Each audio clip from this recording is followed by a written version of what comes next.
Welcome to a special edition of Ballpark Magazine, the super duper baseball blooper issue.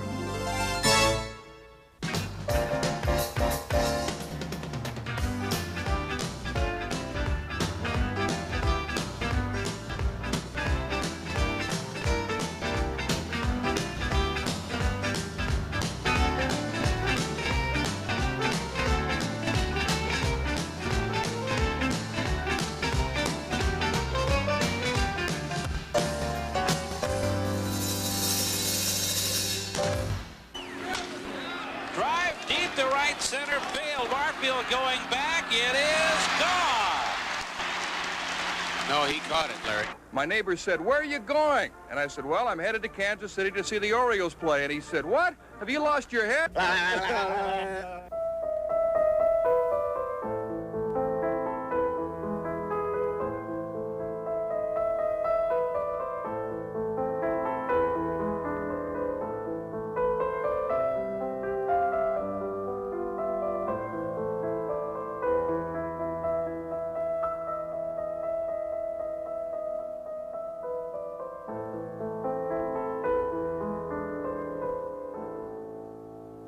And a lot of guys that spent time together in the minor leagues. Yeah, there are quite a few of us. But, That probably means that Rona might be going to the minor leagues. And if so, the question is, can Rona bear it? Oh, my God. Time is called. Now the home plate umpire sees it. He's pointing at it. Greg's looking out the left field. Eric's looking down the left field. He thinks there's something on the field. Now he sees it. Oh. Take a bite.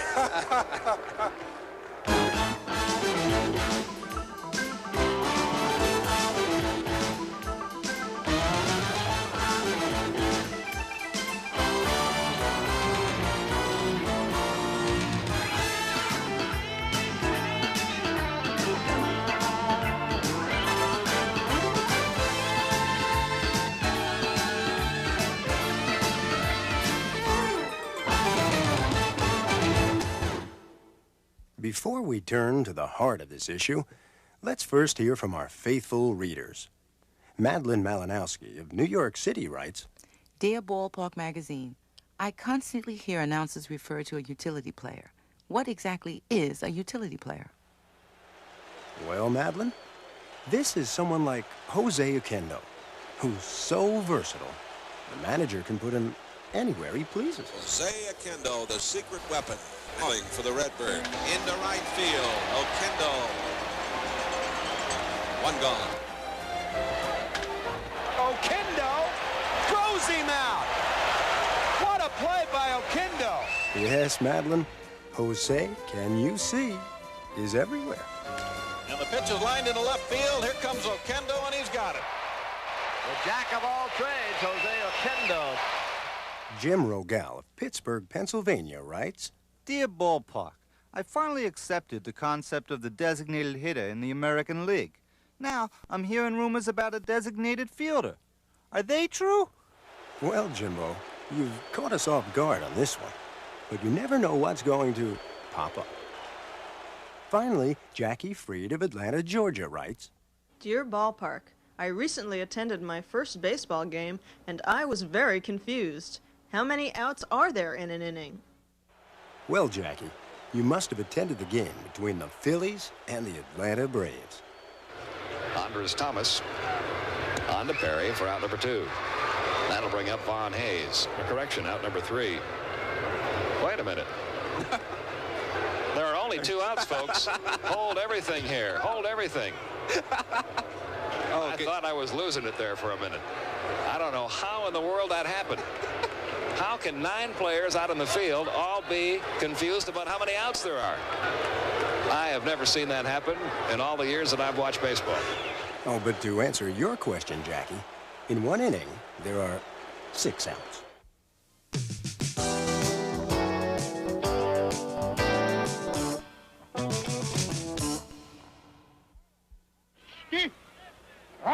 What?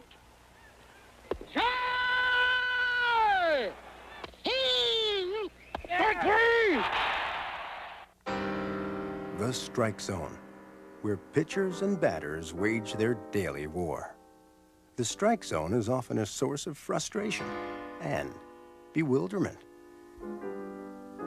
It offers no quarrel on a swing and a miss, but do it enough, and you can lose your grip. Want to see a sailing bat? Here it is.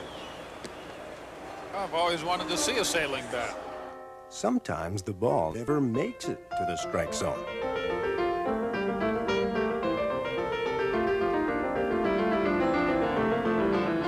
Ooh, right under his chin. On these occasions, revenge is often in order. This doesn't bother pitchers, as they tend to turn the other cheek. Besides, they're too busy cultivating that delicate relationship between pitcher and umpire.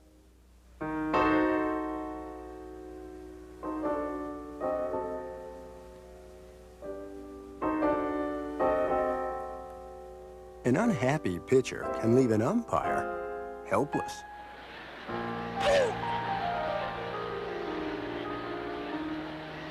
But as every umpire knows, this game can be played by two. Let's see, did it hit him? Yes, right there. And luckily, Harvey throws about 10 miles an hour. Foul balls are strikes, and sometimes outs. And one pitch allows no argument. Right down the middle, and that's the frustration of a pretty good hitter that's batting well under 200. But with all these balls and strikes, it can sometimes get confusing.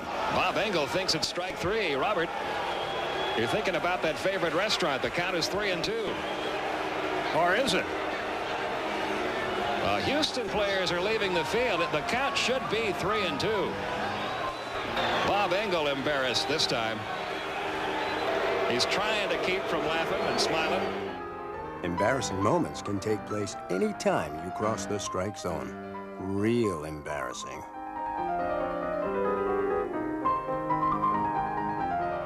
And just when you thought you'd avoided the issue completely, another strike is behind you.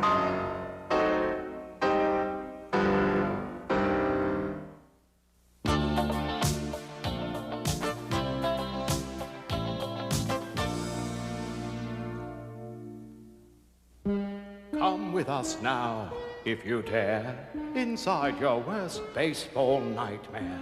A place where evil lurks and schemes, a place that's called the Field of Bad Dreams.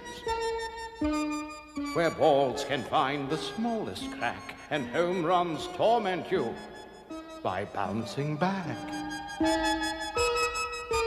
For only on the Field of Bad Dreams do bunts roll forever, or so it seems.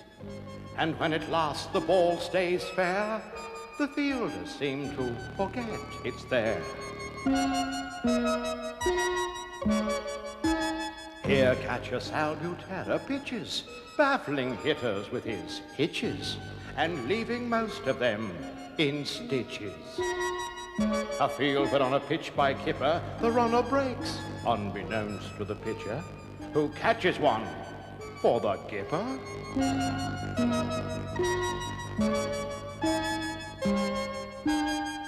Where calling time calls for a double take, and yes, the double he will take. It's only here a routine grounder seals a shoddy infield's fate, for while at third they flop and flounder, the artful runner takes home plate.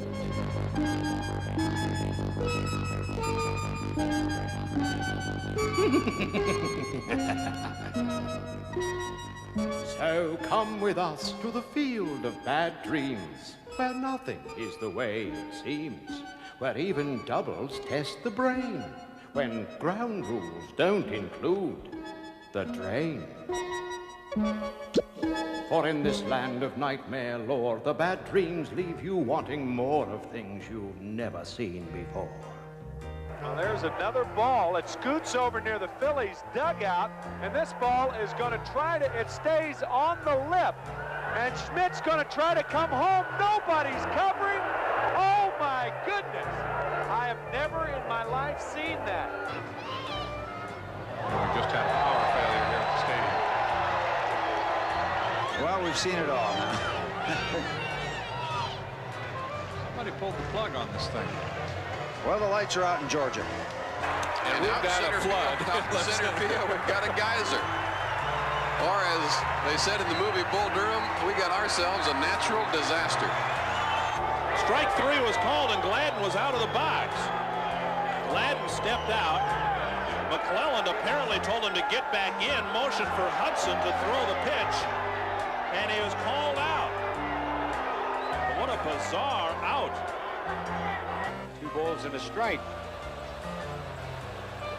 What, that ball hit Tommy? Holy cow, he wasn't looking.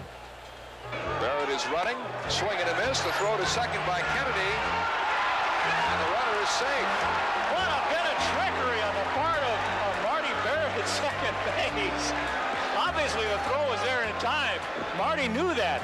He pulled up short purposefully. Sure did, didn't he? That's incredible. Carter unable to tag in advance, and Wisely remaining at second. With the Mets down by 4, and there are 2 out here in the 9th inning. Now Carter's called out, and the ball game is over. You think it's safe up in the press box? It's not supposed to shatter like that. That's plexiglass up there. Runners are going. Brooks lost the bat. The throw down to third, and Bonilla seemed to be clipped by the bat. Watch this. The bat, the ball, and Garcia arrive at third base at the same time. That's weird. Here's the bat. Garcia avoids it. Bonilla can't. The ball hit it. This is the first time I've ever seen this. This slider's hit deep to left field. Daniels back on the track. At the wall. He jumps. Right again. Home run. Oh, no. Oh, my goodness. I'm starting to sound like Phil Rizzuto. Hit deep to center. Robin back. Does he have it? I think he made a great catch. He did. Unbelievable. Oh, that was beautiful. The Brewers win. It's a dinger. He lost the ball over the fence. It fell out of his glove? Yes. The second base umpire signaled out. And everyone in the stadium, ball players included, fooled on that one. And that's precisely what we mean in this, the field of bad, bad dreams.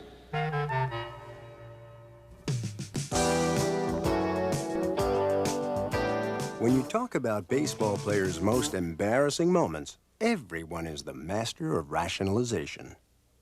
That wasn't goofy. That was supernatural. I think it was the Aurora Borealis went off that night. They'll only be able to get one if they can get that. Here, John bobbles the ball and to the helmet. John does not normally make that kind of mistake. They're going to try to score again there. And Tommy... Tommy made 2 errors. Tommy should have stayed right on the mound. Well, you're right, absolutely. 3 errors? They can't give him 3 errors, no? At one time, it was time for me to go up to hit, and I just had to go to the bathroom. I just had to go. And they just had to wait until I was done. And then, of course, there was the time Lloyd Mosby stole second base, and first base, and second base again, all on the same play. There goes Mosby. Picked a good pitch to go on. Terrible throw. Mosby doesn't know where the throw is. He's going back to first base. Is he going to steal first? He steals first. Now he's going to steal second again. I've never seen it before. It's something that I just wanted to make a video for the kids for on how to do things twice and be successful at doing so. That is probably the most unfortunate thing out of the whole year. I didn't even get a stolen base for it. I started against the Cubs one Sunday afternoon. I think I faced 8 hitters, and I only got 1 out, and he almost killed the third baseman. I tried to throw the ball in my glove. I missed the glove. Howard made a great save between third and short. It was a 1-run game. If he doesn't come up with the save, it's a tie game. And I got a save, Howard got a save. We got 2 saves in that game.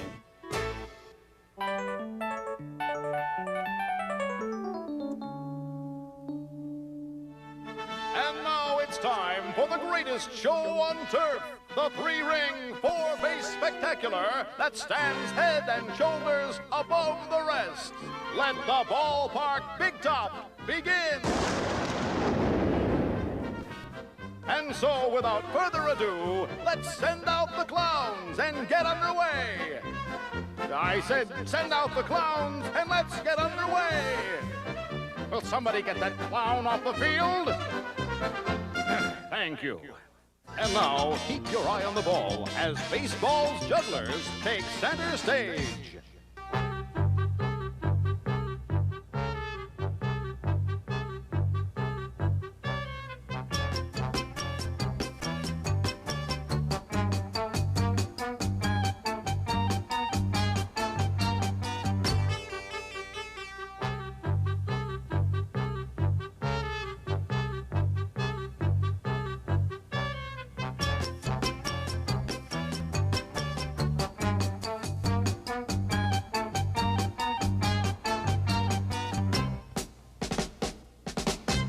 And now, the sideshow in this three-ring spectacular, where, with so much going on, you don't know which way to look. In this ring, we have the amazing and somewhat ridiculous-looking half-bearded man. Most people stopped doing this when they were 12 years old. The tall man, the short man, are we on a roll now or what? And just when you thought the trapeze artist had gone home, we present the amazing freestanding leap over the dome. And now, back to the sideshow with wild animal trainer, Gunga Gunga Jones. Do not be afraid of the wild animals. They will not hurt you.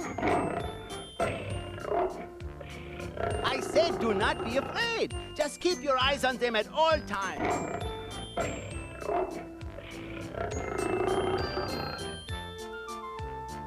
The wild animals are really quite harmless. Watch how I carefully control this king of the AstroTurf with no fear whatsoever.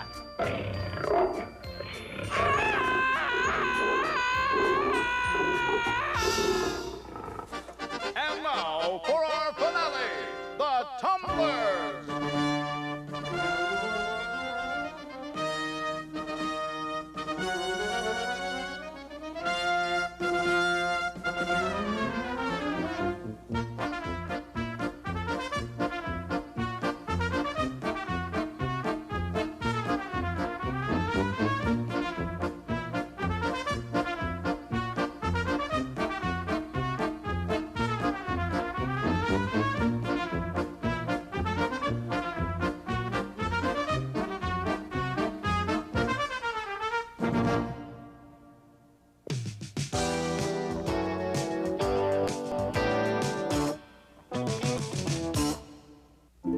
On this one fact, we're crystal clear. The baseball booth is not to fear. But when the games start running long, announcers sing a different song. Yeah, the great suspenders out tonight.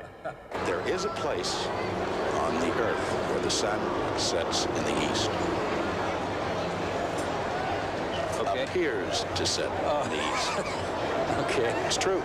How are our government relations with Spain? Do you happen to know? They're fine as far as I know. In the Panama Canal, as you go through the Panama Canal, it weaves back and forth, and the sun appears to come up in the west and set in the east. Give me an Arnold Schwarzenegger. There's Lindsey Nelson here, CBS Radio Sports. Paul Horning is on the squeegee. He's at the 30-yard line to the 20. It's such a pleasure to be broadcasting this rain delay from Toronto's Exhibition Stadium. What about Roger Rabbit? You want to talk about that for a while? Haven't seen that one. And if you don't like Pee Wee Herman, you need to be checked. Well, what else can we talk about? Have you ever heard of cow tipping? Cow tipping? Yeah. They're pigeons. They're worthless creatures. And the jellyfish. You ever swim with a jellyfish? Try not to. Oh, August is jellyfish month here in the East Coast. We're really running out of things to talk about, aren't we? We're just covering everything here. Valley Regional High School was on the Housatonic River, on the banks of the Housatonic. In fact, I can sing the fight song, but no, I won't do that. How can the Bee Gees, Stayin' Alive, a much disdained disco record, rank ahead of Mitch Ryder and Devil with a blue dress on. Sing it. High above the Housatonic, mid the Berkshires, proud and true. And what have you and Mr. Blast been talking about tonight? Anything? Nothing important. No, if I tuned in today's game, it's the first game I ever saw, I would say, you know, I listened to two guys tell me about Parsley, Hitler. That's right. And some baseball. And I think Curly of the Three Stooges would have summed up this series by saying,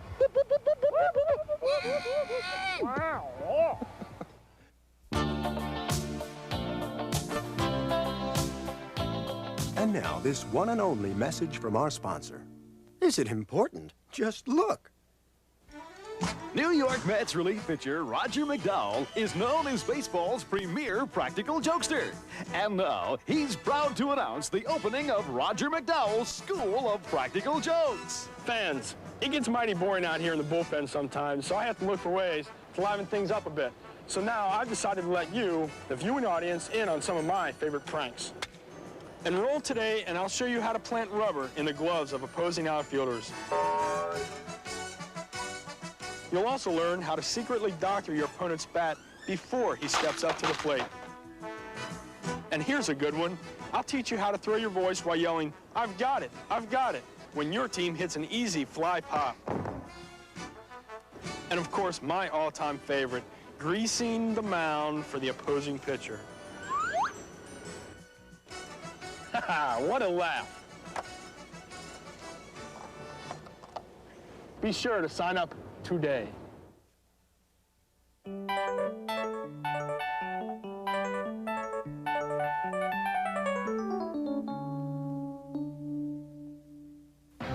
Baseball streaks belong only to the best, like Joe DiMaggio, who hit in 56 straight games, Lou Gehrig, who played more than 2,000 in a row, and the latest entry in the successive Hall of Fame, Orel Hershiser, who pitched 59 straight scoreless innings. Fly ball to right and a semi-check swing. Gonzalez, the record. Orel Hershiser, 59 consecutive innings scoreless. The all-time record. What's Drysdale thinking? Don't give me that stuff where guys always give it that, oh yeah, records are made to be broken. I was rooting for the kid. Fat chance. Whose name you on the record book, yours or someone else's? But not all streaks strike a player's fancy, like Eric Davis.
Right pitch, a bunt that trickles foul, and he's a strikeout victim. At 0 for 48 now, the bunt simply wasn't working, so Carmen took a cut. The batter, Don Carmen, up there to bunt probably. Nope, he's going to swing. Base hit through the middle. Oh! I don't believe it. Don Carmen with his first major league hit. That snaps at 0 for 48 for him. I do not believe it. They're going to stop the game and give him the ball. Len Sakata owns still another streak worthy of forgetting. Sakata couldn't have bought a hit against the White Sox, going 0 for 66 over the course of 7 seasons. But all streaks, whether good or bad, must soon come to an end. In the box score, it was one small hit, but 'twas a giant leap for Len.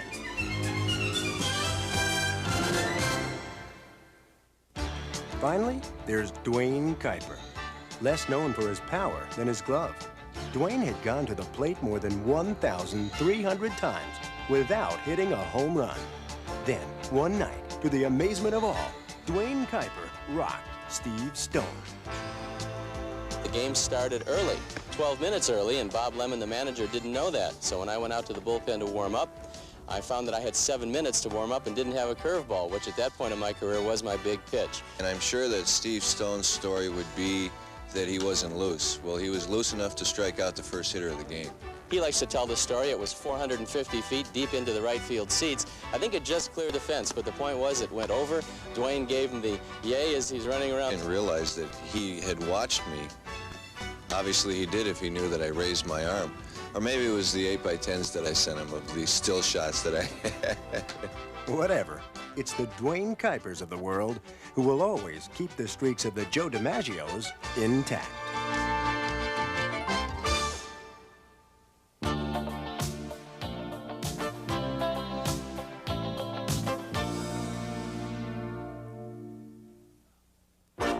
And now it's time for a very special feature as Ballpark Magazine conducts its own star search in this, the first annual Baseball Talent Show. Today's category, impersonators who've made a lasting impression. So now, let's get on with the show. Thank you very much. And have we got a show for you? First, what do you say we take a look at those who didn't make the finals? All right, Pilgrim.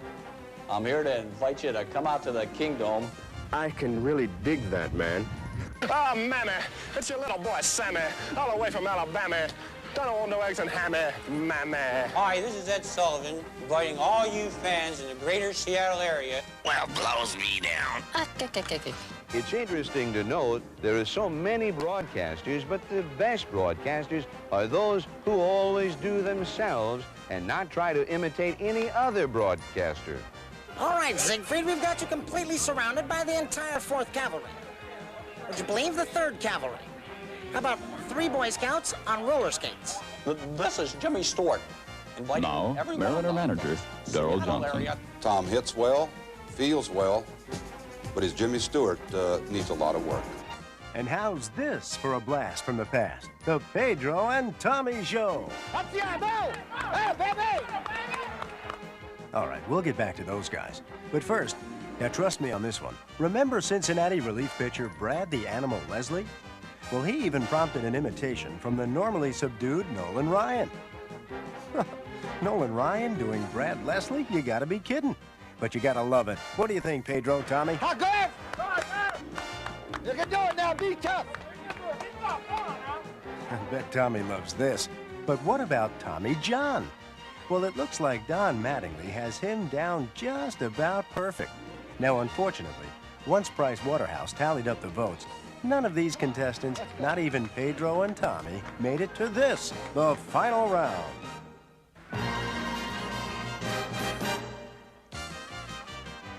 Our second runner-up is Rick Dempsey, who somehow manages to do a Robin Yount and an old Tommy Lasorda at the same time, featuring a brief cameo by Sammy Stewart as Jim Palmer.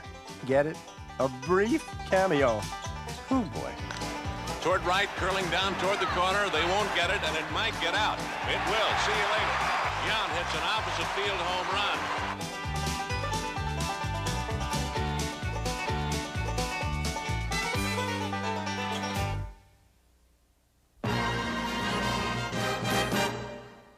And now, our first runner-up, a tie between John Morris and Dennis Lamp, with Lamp doing Gaylord Perry almost better than the original.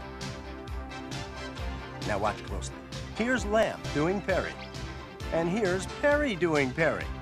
Well, you make the call. Now, Morris explains how to do Willie McGee. You gotta look like you're in a lot of pain and you're having a miserable time out there. And then get up there and make it look like your knees are killing you, and it's the last place in the world that you want to be out on the baseball field. And then just go out and lay out 4-line drives. And that's Willie. Well, I'm not going to argue with that. But listen, nobody does a Dave Winfield better than Lamp.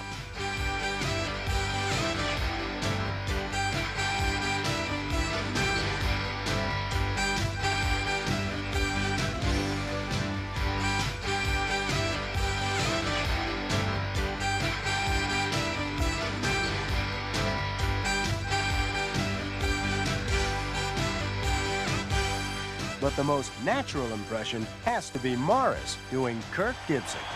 All year long, they look to him to light the fire, and all year long, he answered the demands.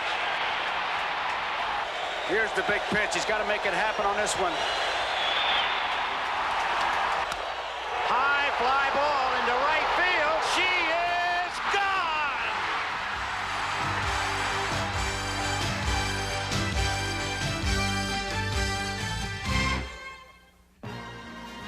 And now it's time for the winner of the first annual Baseball Talent Show.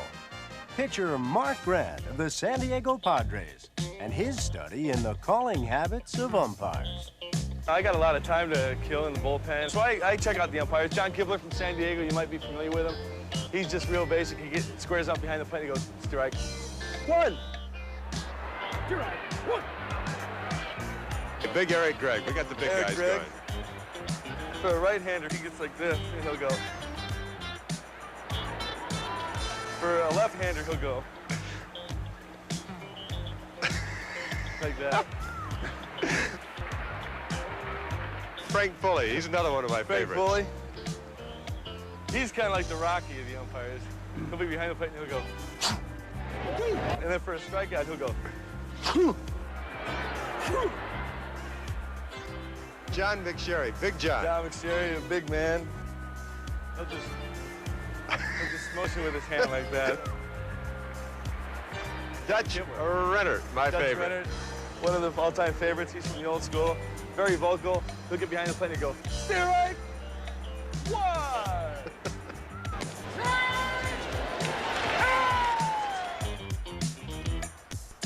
How'd you tell me Dutch Renner ordered a steak in the restaurant? In the restaurant, he orders steak rare.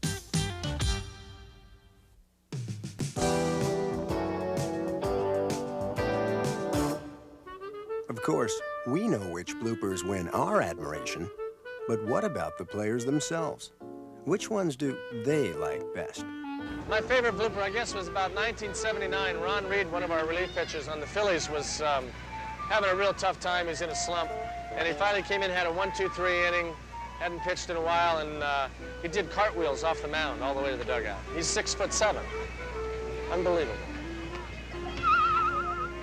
We were playing in Minnesota, and there was a bunt down the line, and Kevin Seitzer came over. It was staying on the line, and Kevin goes on the inside of the line and starts blowing the ball so it could continue to roll foul. And just to have the ability to think about doing something like that it blows you away. Terry Mulholland, we were playing the Mets a couple years ago. A ball was hit to him, it stuck in his glove in between his fingers, and instead of just taking the ball out, he calmly took his glove off and threw it over to first base. He didn't panic, and that was just so him. Right back to the mound. Good stab by Mulholland. Runs most of the throw. What? The ball stuck in his glove, and that's why he ran so far at first. He couldn't get it out, and then he attempted to lob it with his glove hand, and the glove went with it, and Brindley caught them both.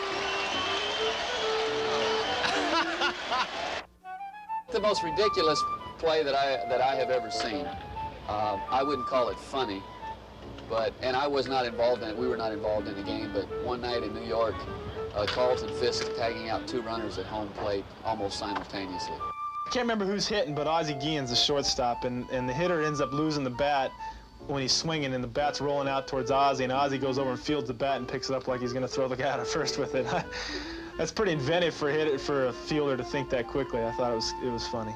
I remember I was broadcasting a game, doing some work for the Mets, and they were playing the Cubs in Chicago, and one of the batters for the Mets hit a ball, and the guy lost it, fell down, and we couldn't find it, and walked around and ran around all over the field, couldn't find it. The ball was in his hat on the ground. We were playing the Philadelphia Phillies, and I forget the pitcher who was on second.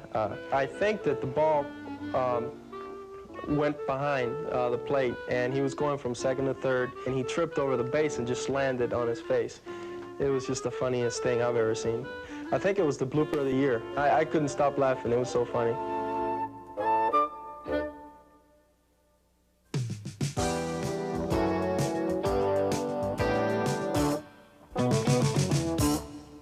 You know, not every super-duper baseball blooper leaves its victim in a stupor, as Ballpark Magazine looks at the bounces that went over with a bang.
That's out to Zavella. He caught it! It'll be a double play! What a freak double play! And that's sliced to left field, and it's another chance for Mitchell, and he makes a fair-handed catch! You gotta be kidding me. Gotta be the play of the year. It's back. Look at that. Look what I have. And Viola even had time to look into the dugout to say to his teammates, I got it. Oh, Newman on the tarp makes the catch. Look at that stop by Palmer. Unbelievable.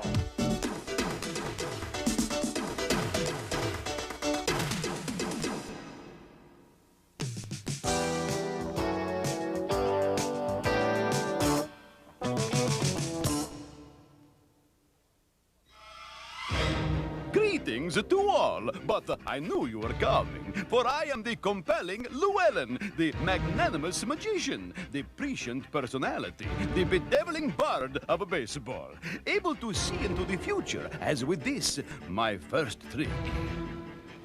The Magnificent Seven are warming up in the bullpen and will be with you as soon as Leonard hits into a 6-4-3. 6, 4. Yes, thank you. But for me, the compelling Llewellyn, the baseball is merely a tour in the mystical, magical world of illusion. And I allude to illusion for a very good reason. Just watch. But do not be afraid, for as compelling as I am always in control. Just keep your eyes on the ball, and you too will be amazed.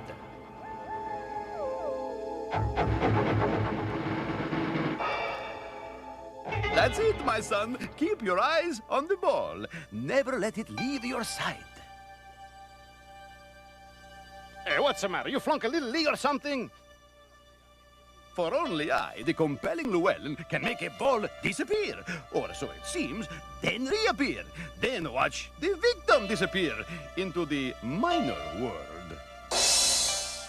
Yes, I am indeed compelling. I simply can't say that enough, as I can make balls disappear into walls. And gloves, if I so choose. It's in the glove, stupid. Catcher's hoy. The compelling Llewellyn can be a magical punster, putting one catch in the bag. Or agonizing over the agony of defeat. Defeat. Look at defeat. You must tip your hat to the compelling Llewellyn, for perchance that you don't, you might lose it. Compelling, no? I can make balls disappear into gloves, you see. Oh, what a tangled web we weave. And so can I make entire gloves disappear. But the compelling Llewellyn's greatest trick is not making gloves, or balls, or bats disappear. No, my dear friends. It's making entire ball players vanish. Magically. Just watch what I do to Lee Mazzilli.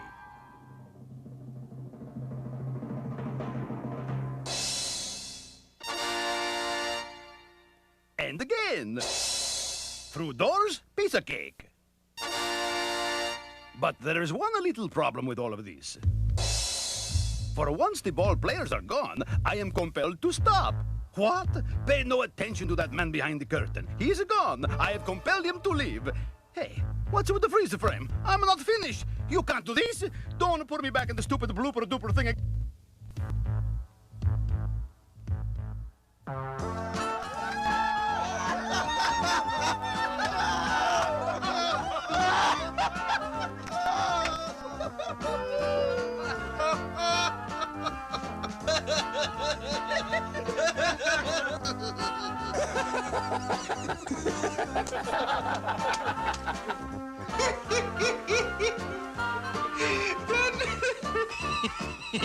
ha ha!